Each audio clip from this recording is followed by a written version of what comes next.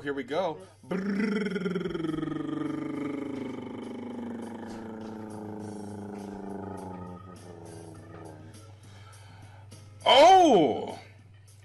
Christianus Iscariot. I have talked to him in the chat. They're still in here. He is? Yep. All right. Well, hey, I'm just going to call you Chris because I don't give a shit if you get angry about me. Make sure you stick around so I can get your contact information and I can get that shirt out to you right away. And congratulations. Congratulations. Yay! Hold it. Yay! More applause. Yay! Okay, that's enough of that shit. Yeah. All right. Okay, I think that, you know what? That's going to do it. It is? That's going to do it. We're done. Yay! I did it! Yay! It worked! It was fun. This was fun. I just need to get a more powerful computer so I can have more stuff open. And so let me hold on for a moment. Let me get back here, and we're gonna go back here. And we need to give props. Need to give props. Special thanks, Dead Josie. You can follow her on Tumblr. You can subscribe to her on YouTube. Make sure you do. She's kick-ass. She's one of my good friends. So let's give it up for Dead Josie.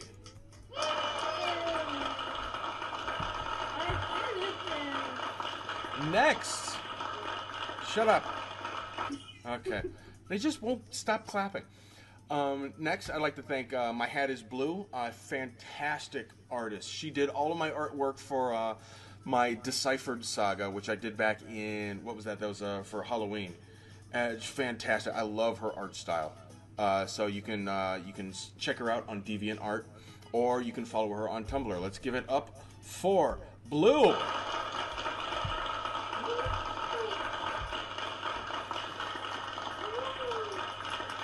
By legal I have to say special thanks to this dick. even though I really shouldn't. But it's my special guest, Mr. Creepypasta. Yeah. You can follow him on Tumblr, or you can, if you haven't, you've been living in a cave, because what are you getting close to 400 grand now? Close. Okay. Close enough, He's got over 400. He's got close to 400,000 subscribers.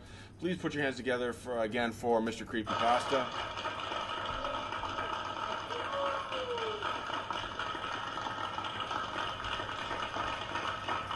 Shut up, God! You guys keep it going, Jesus. Special thanks everyone for joining us tonight. I had a lot of fun. I love reading your questions. I hope you all had a lot of fun. I hope you learned a lot. But I'm drunk. I've been drinking the entire. I finished off an entire bottle of Jaeger and a 6-pack of cream soda while we were doing this. So, yeah. Oh, yummy. Oh, by the way, the other thing I wanted to say, and I didn't get it. I totally forgot to put it on the slide that had the actual recipe. If anybody has a suggestion of a really good cocktail or drink, and you want to let me have it, or you want to feature it on the next live stream that I do, just go to my contact form, wellhey.com/contact, and fill out the contact form. Make sure the subject line is inmate happy hour. Just do that and you'll be all fine. But thanks everyone for showing up. I hope you all had a good time. And now it's time for some cheap plugs, because that's what I'm all about. Make sure you go to wellhey.com, join us, subscribe to the newsletter, because you all need more colorful insanity in your drab, uneventful lives. Make sure you subscribe to me on YouTube by going here and clicking subscribe. And you can always follow me on Tumblr. So once again, thank you everyone for showing up. I had a great time. This was fantastic. We got to do this again, I think. I think we got to do this again. So yeah, and we're gonna cut it now. So thanks everyone for showing up. Have a great evening. Bye.